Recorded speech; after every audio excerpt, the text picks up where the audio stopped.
My name is Kay Pedersen, and I play Rachel. I began acting when I was in ninth grade. I tried out for the basketball team, and I started taking the ball down the wrong way on the court, and that was embarrassing. And the speech and debate coach approached me. He was also our science teacher, and he said, "I think you'd be good at debate." Well, I tried debate, that didn't go well. But I found this poem that was sitting put together in this little sheet, and it was T.S. Eliot's The Hollow Man. And I read it, and he told me I could do it, I could perform it. And so that was my first time of being able to make a piece and a character my own, and it became like an adrenaline rush for me of acting. And then I started doing theater after, along with debate IEs, the acting ones, not the debate ones. Oh, familiar. It's a great movie, and I'm being very cautious with how I answer this because I don't want to give anything away. Familiar is this horror movie that involves Rachel being good to her master and bringing her everything that she asks for. And Rachel's a lost person trying to find her way in the world and comes across the vampire creature. And you get to see the journey between the two and the different characters that Rachel kind of pulls in along the way. My good friend Lisa McGinnis put me in touch with the wonderful director, Ryan Brewer. Oh. And I met him and Keith at the park in Spearfish, which was awesome because you don't want two guys to just have you come alone to like their apartment and audition. That is not good. And they had me read some of my lines, and we did it on the big like outdoor stage.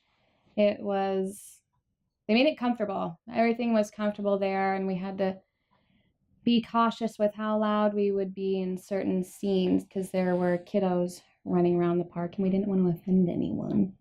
Filming the movie was something I will never forget. It was one of the funnest, most interesting and adrenaline rushing things I've ever experienced. I'd never really been on a movie set before, so everything just fascinated me, and I wanted to be near everything and seeing everything. And I can't watch movies or TV the same anymore. It just doesn't happen because I'm like, oh, that's why he did that shot. I know exactly what's happening here. That's why he did that.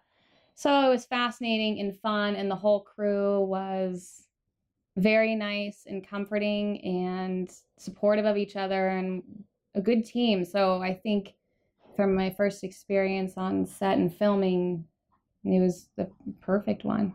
And good stories from the set. What's the age level of who's watching this? For my memory that I remember the most of being on set that's humorous, it was late. It was maybe about 2:00, 2:30 of film at night. And Lisa is putting some makeup on my neck. And Rochelle, the gal who plays Rain, or the vampire creature, was picking up our stuff because we made a mess. And she asked if by her putting Lisa's stuff away, if she would mess up the process. And I don't know if it was sheer exhaustion or working with Lisa for the past 2 years of just someone asking Lisa if it's going to mess up her process. And it made me lose my shit. And I couldn't stop laughing, and I was supposed to be holding still. And then some sort of comment about her box was made. And I don't remember what. I was still kind of in my laughing attack moment. But that sounds like a lame story now that I say it loud, but you had to have been there. You had to have been there. It was hilarious.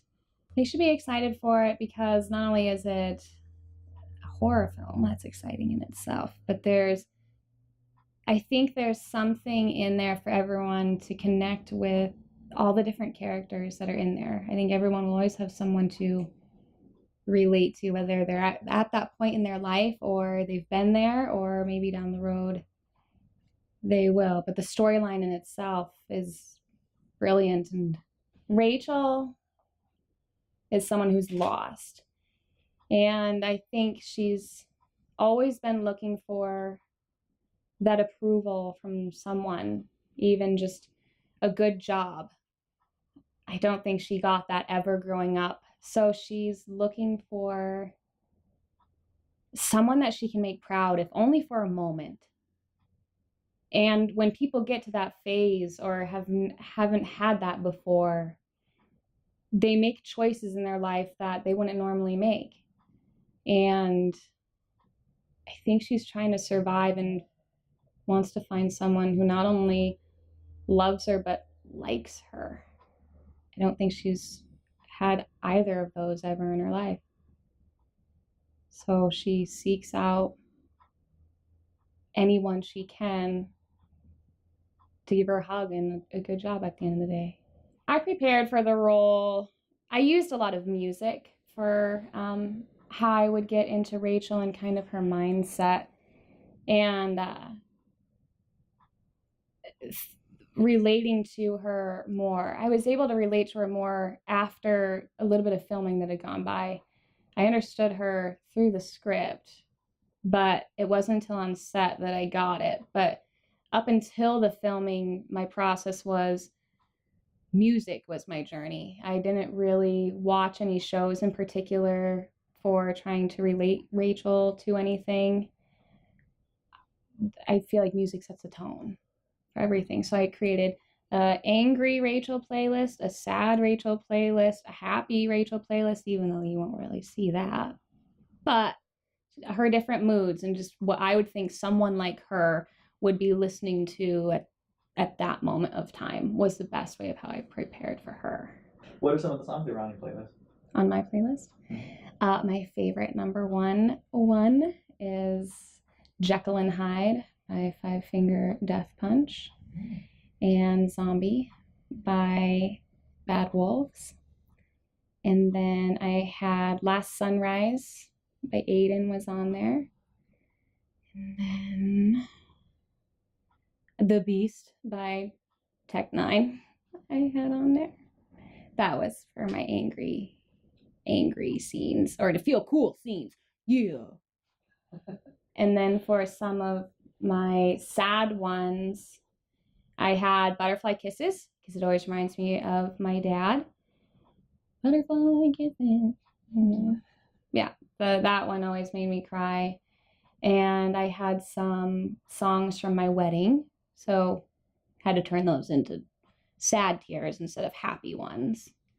And then my number one that can always make me cry is Say Something. The face is the best. The face is the absolute best. I can pull a still of that for you. Yes, I will most definitely do that. Yeah. Oh yes, I got lots of good still moments I'm going to pull. You should. In particular, Shanae's face. They're completely stoic. What was? Oh, good. Yeah. The fuck are you out?